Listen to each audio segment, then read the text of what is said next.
And welcome back, everyone, to this fifth installment of the Tentative Monologues with me, a unionized worker from the 20th century. And, yes, I said I would stop with all these jokes, but, they're just too good, I think. But anyway, yes, today we will be talking about, or looking into, this current generation or this coming generation's disillusionment with capitalism. Of course, we're talking about Generation Z or Z if you're not in Southern Africa or in Africa as a whole. Yeah. Yeah, so we'll be talking about that, looking into it and looking at, ways that we could look to counteract all of these blockades that our generation, or my generation rather, is faced with. Yeah, so sit back, relax, and enjoy the episode. And also, forum. This is an open forum for discussion. I'm just putting out my ideas, simplifying them as much as possible so that everyone can sort of understand and then get where I'm coming from. But it's not to say these are my final or my fully polished ideas. This is just me opening space for a debate. So engage with me, ask me questions. We've got the Instagram page. I'm thinking of starting something else maybe on Twitter or Threads, something that can really open a proper forum for debate and discussion. We can share ideas. You can correct me if you think I'm wrong. You can, point me in a certain direction if you feel I'm, looking in the wrong one. So yeah, no, sit back, enjoy this episode, and hope to make some magic with you as much as I have in the last 4 episodes.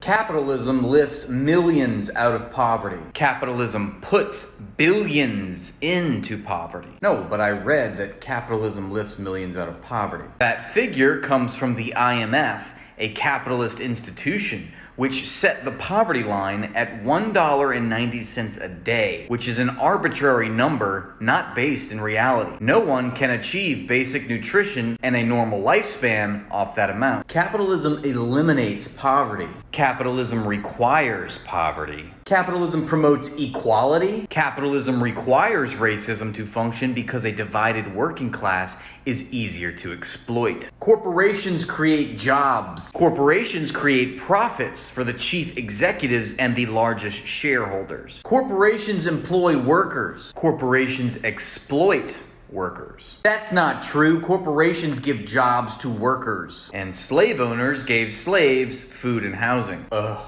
Describing corporate hierarchy and the power differential in the political economy of capitalism does not justify capitalism. Power is not self-justifying. Capitalism innovates. Capitalism privatizes and profits from innovations made in the public sector. Bill Gates is an innovator. Bill Gates is a patenter. Elon Musk is an inventor. Elon Musk is an investor. Steve Jobs invented the iPhone. Steve Jobs was the CEO of a company that designed the iPhone. No, he invented the iPhone. Every component of the iPhone was developed in government labs using public money. GPS, software, hardware, microelectronics, telecommunications, and the internet.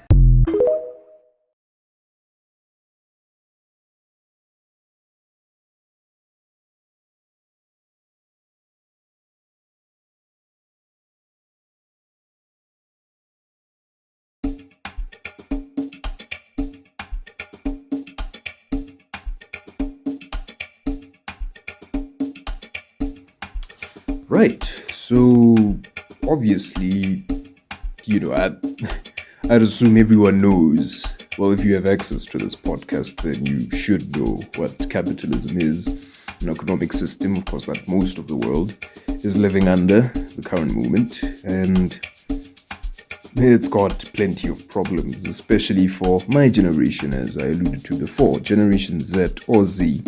So these are people who were born between, the mid-90s and early 2010s. So most of us are entering adulthood, and most of us already in adulthood, most of us already part of the workforce, and some of us are qualified enough to be a part of the workforce, but, we just cannot.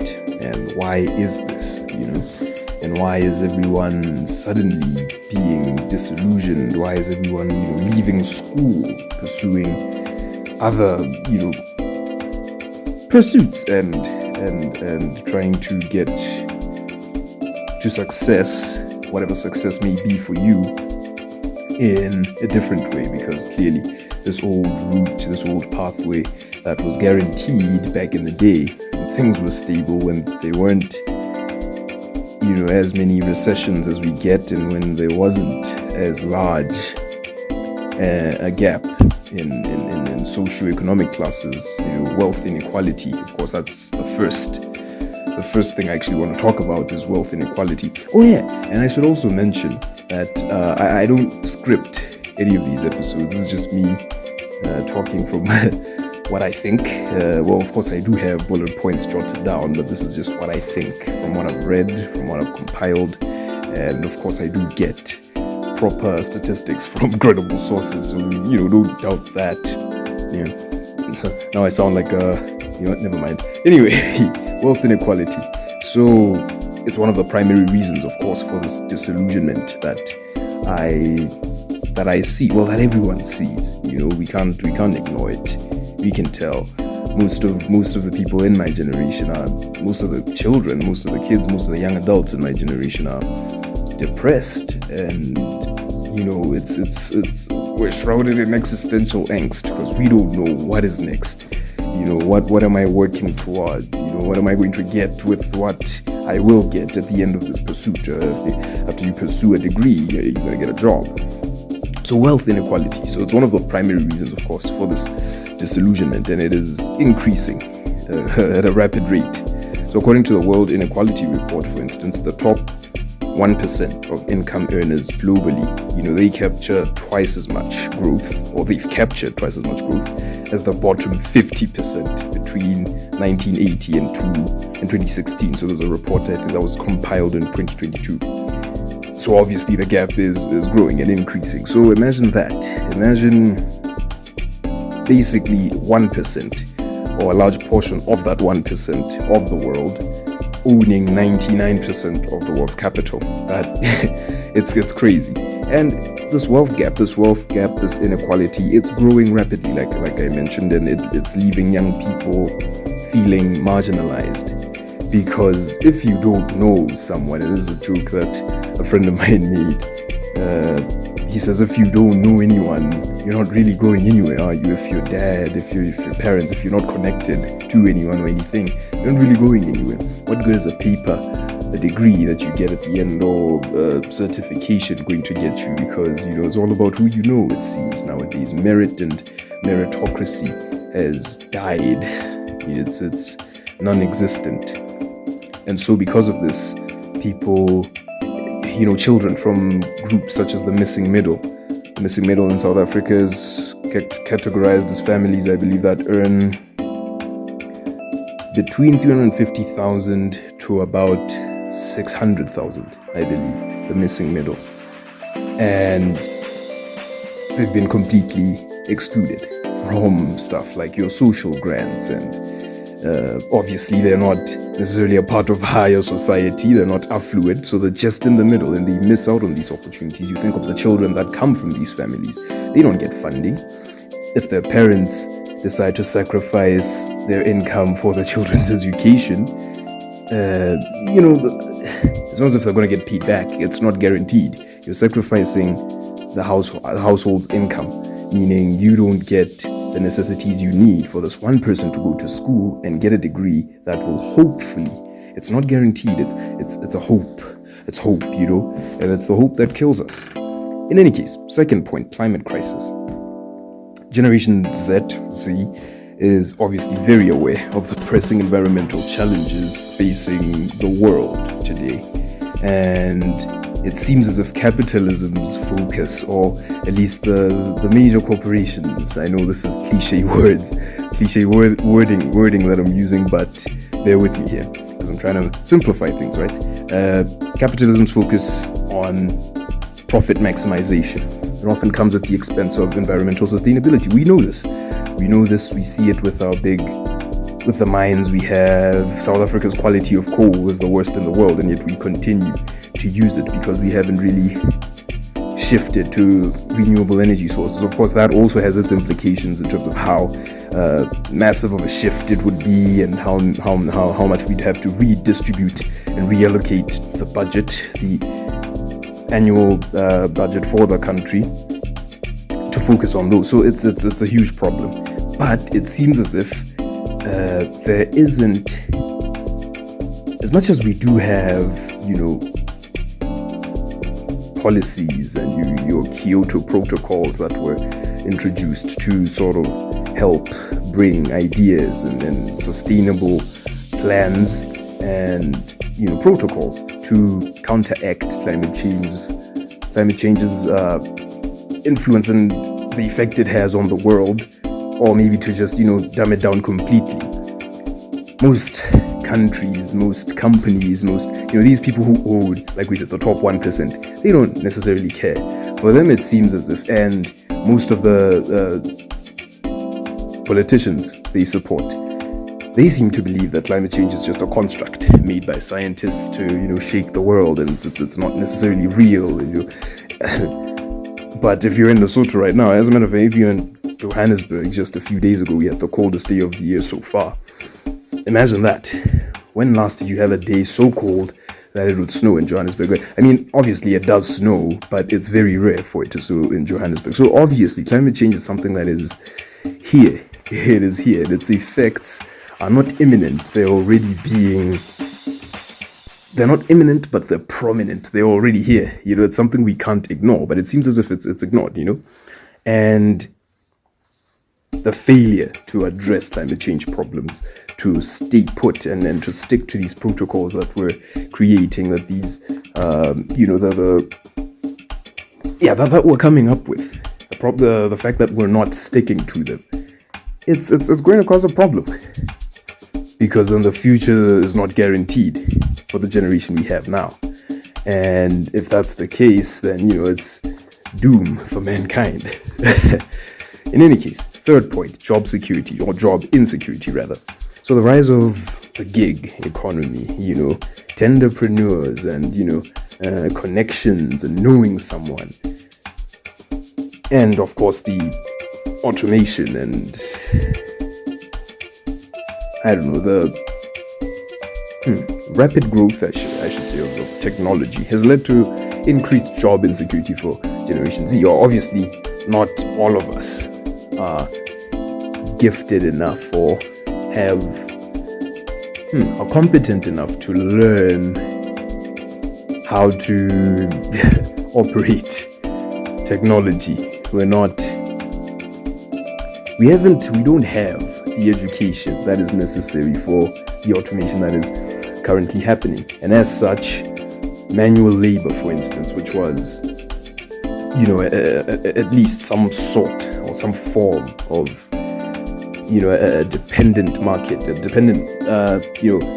job market that people were dependent on. You knew if, you didn't succeed in these other top STEM fields, then at least you have some manual labor. You can do a few things here and there just to get some money, just to make a living, just to make sure that, you're above the poverty line. Which is a construct that is also, it's actually quite funny, the poverty line, $1.90 a day is the average, I think, is the poverty line now. I mean, isn't that stupid? I mean, who can sustain a life on $1.90 a day? No one. It makes no sense. But in any case, because of that, job insecurity is on the rise. And not only that, you look at, actually this is a 2.1. 2.1 is the implications of Generation Z itself. Before, moving on from job insecurity, we have high unemployment rates. So, high youth unemployment rates, rather. So, Southern Africa faces significant economic challenges, including high unemployment rates. Yep. According to the International Labour Organization, see, credible sources, the youth unemployment rate in sub-Saharan Africa was approximately 31% in 2020. And, it's significantly higher than the global average. The youth unemployment of South Africa itself is 61%. That is a disturbing statistic. So the lack of job opportunities exacerbates further the disillusionment that we were talking about with capitalism. We struggle to find meaningful employment after we get our degrees. No one is willing to give us training. There aren't many programs that are willing to give a kid from a rural area or a not very developed area. No one is willing to give a kid like that a chance. And you find that these people are actually very intelligent, and we could get a lot from them. Our economy, our national economy, or GDP could properly benefit from if we nurtured these children, but they don't have these opportunities. Most of them just end up they don't even get their degrees because they don't have the finances to complete their qualifications. So you find that this person has all the theory in the world, but no proof of certification. And as such, they end up being, they end up in a state of destitution. And that's where you find these people living on the streets, these highly intelligent people, these well-educated people. They live on the streets and they end up going mad, and they die from starvation and hunger and abject poverty. And what about them? They had hope. They could have helped. They had competencies that we could have used somewhere in this country that is, in this region, I should say, the Southern African region that is really struggling. We need these people. Instead, we'd rather export labor from other countries instead of nurturing our own human capital. 2.2, educational disparities. Yes, access to quality education is a crucial determinant of economic prospects. It's as much as I've mentioned that, this traditional pathway of using education has sort of, it's run its course, sort of. Still, it's better for you to have a quality degree at your disposal than to have nothing at all. And you look at most of Generation Z, they don't have access to it. And most of the institutions we have, one could even argue that they're very elitist. You look at the current situation we have with NSFAS students in South Africa. This is the national funding scheme of South Africa, and they've enacted this new policy where they've used third-party banks to distribute allowances to their students. And these third-party banks have exorbitant, crazy bank charges. That there was an increase, right? An increase in allowances. I think NSFAS students were earning getting 1,500 last year, and this year they were getting 1,650. And now, because of this new system, that 150 increment is basically being spent on bank charges. You think of stuff like that, and these people can't afford to be a part of these institutions, and because of that, you don't get your quality degree, and because of that, people who were already well connected and were able, or rather had the finances to access this quality education, are already a step ahead. Actually 5 steps ahead of you. There is no hope. And then you wonder why children commit suicide, and then people are like, I won't commit suicide if they had no prospects. They could tell that there was no hope for them, In any case, 2.3, limited social mobility. So capitalism emphasizes wealth accumulation, but that wealth accumulation is obviously for one class, From the meme I had earlier in the episode, the guy says that capitalism puts, or rather lifts, millions out of poverty, but it further, pushes billions into poverty. We don't talk about stuff like that. And there was a very interesting thing. I was chatting with this other person, I won't mention their name, and he said, after properly showing me how all of this works, he says to me, just by telling me who your father is and how much he earns and where he lives, I can predict your future.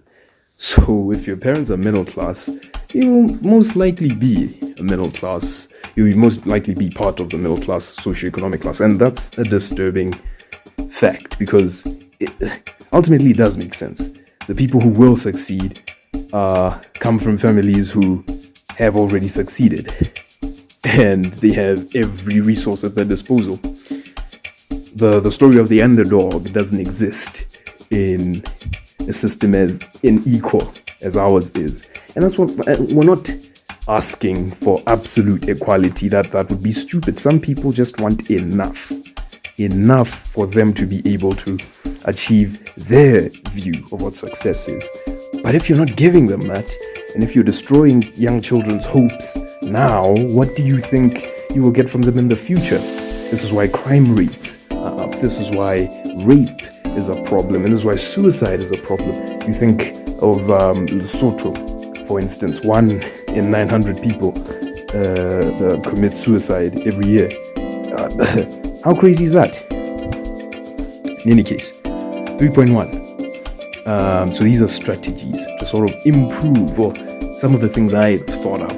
Like I said, basic ideas just to start a conversation with each and every one of you guys. 3.1, enhancing educational skills and enhancing education and skills development, I should say. So let's invest in education and skills development for people. We need training after school, and we need better institutions that can accommodate everyone and not just these elitist institutions. How you think of how do I put this? Okay, yeah, you think of this recent deal that the tourism sector wants to do with a football club in England, Tottenham Hotspurs, and they were looking to go into a sponsorship deal worth around R1 billion for Tottenham to advertise South Africa's tourism initiative. Yeah, tourism initiative, for lack of a better phrase. Tourism initiative in the Premier League, because they get a lot of coverage. And I was thinking to myself, you say this, you're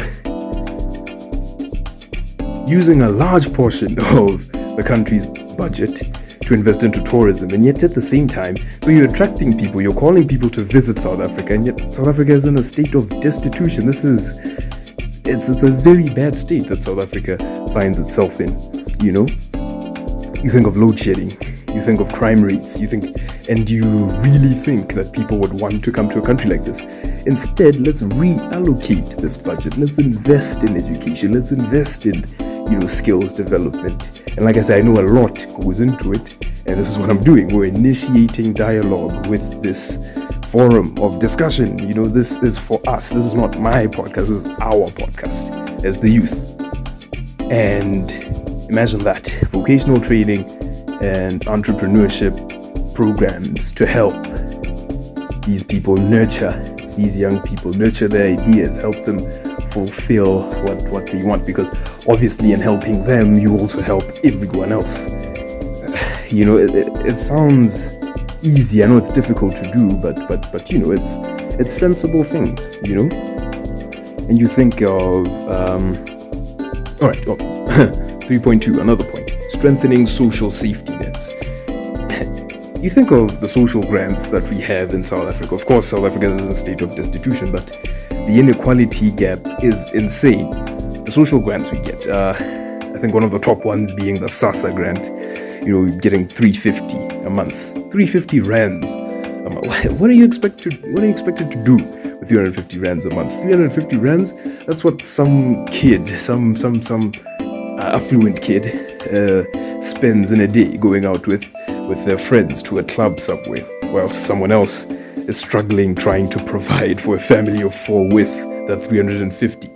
Imagine how crazy is that? So to alleviate the impact of economic disparities and job insecurities, let's reallocate our budgets once again and focus on the important things. You can't help the rest of the world if you haven't helped yourself. You can't help Southern Africa, the region, if South Africa itself is in danger.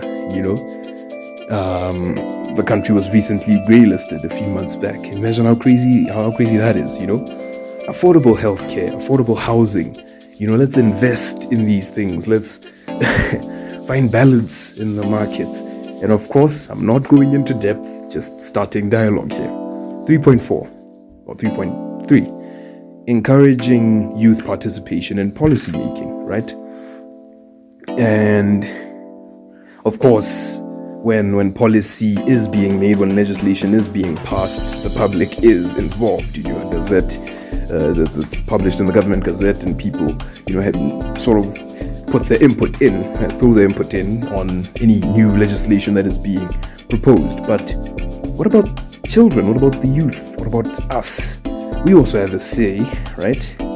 But it seems as if everything we say is dimmed down, or I don't know, is deemed not to have any value.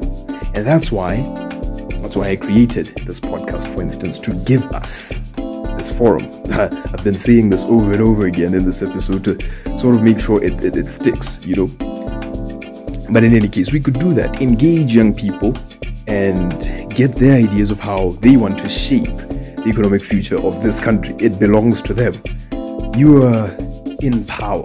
And this is me talking directly to those in power. You are in power now to make sure that when we are in power, everything is run smoothly, so that we can make sure that the next generation is also covered. Don't look to be as corrupt as you have been and try to enrich your family whilst the rest of your family's generation is in destitution. It makes no sense.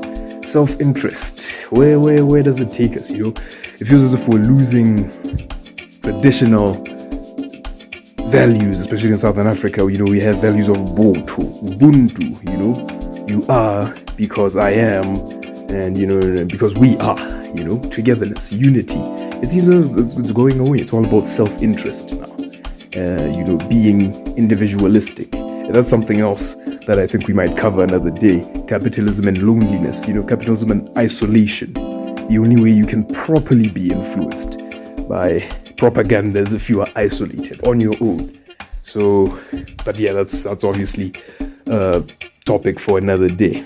Then, of course, we have to look at examples of regions and places and areas that are advanced, that have, or rather, already operating in the way that we might want to operate. You look at places like your Scandinavia, they advocate for social democracy a lot, and it's working for them. Obviously, they have natural resources. You think oil, that does help a country's economic, stability and status, for them to be able to implement such, effective social programs. But with the little we have, and like I said, reallocation of the budget.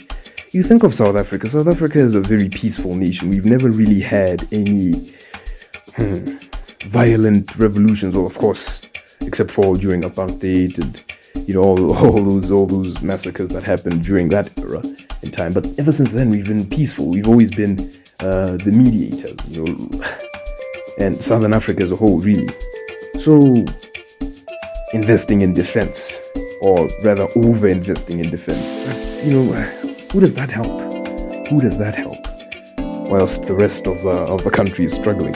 Reallocation, that's all I'm talking about. So in a social democracy, you look to use what your country has to your country's advantage. So if we know that we're protectors of peace, and we're advocates of peace because of a certain Nelson Mandela and the image that he cultivated for South Africa, as much as people might hate him now for some of the things that are, surfacing recently, but still, he cultivated that. So why are we investing in the military then? Well, over-investing. Of course, we do need to invest in defense, but why should we invest a lot of the budget into it, right? And there are other factors and other sectors that don't need as much money as they have. So why do we keep on doing it? Because this way we can address economic inequalities, So social democracy offers mechanisms to address inequalities, that have disillusioned generations, that, as we have, mentioned. But by implementing progressive taxation, for instance, wealth redistribution, and stronger social safety nets, not the 350. It's a laughable amount. 350, that SASA grant that people get, So social democracy aims to create a more equitable society where everyone has access to basic needs and opportunities. And like I said, we don't necessarily have to have equality all across the board, like proper equality, everyone gets what everyone gets. No, some people just want enough for them. They don't want to be affluent and super rich. They just want enough to be comfortable, and we can provide it. We're just, but in any case, and unlike traditional capitalism, social democracy places a greater emphasis on environmental sustainability. So by integrating sustainable practices into economic policies, social democracy seeks to address the concerns of Generation Z regarding what we mentioned earlier, climate change and environmental degradation. So this approach acknowledges the interdependence between economic development and environmental preservation, which is something we have to talk about. The world is changing. The world is changing. You look at the agricultural market; it's going to suffer. It's bound to suffer under this, this current climate. This lack of predictability when it comes to weather because of the climate change. It's killing our agricultural markets. But we're not looking into that. We're looking. Or rather, our leaders are looking into the now for them, what's good for their pockets, what's good for their image, what's good for their campaigns to make sure that they stay in power, they stay in the National Assembly, they stay in Parliament. But in any case, in conclusion, Generation Z's disillusionment with capitalism is basically a reflection of all of our concerns regarding wealth inequality, like I said, climate change, job insecurity, and the lack of a proper, comfortable standard of living in this country. But with ideals such as social democracy, and I'm not saying let's just take what another country has been doing and copy and paste it into our country. No, learn from it, be cultured, be diverse. We are a diverse nation. Well, South Africa, I should say, is a diverse nation. Southern Africa is a diverse region in and of itself.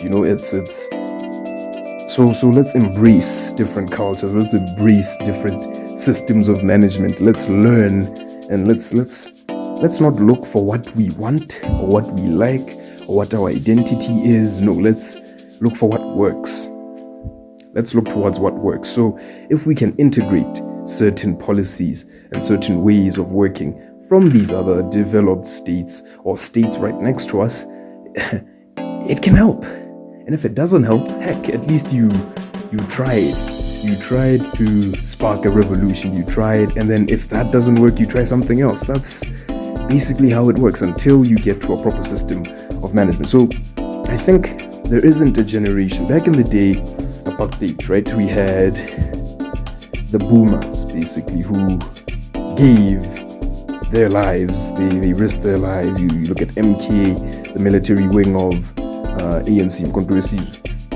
You look at things like those. These people gave away their generation. They gave away their youth to ensure that we are in a better place.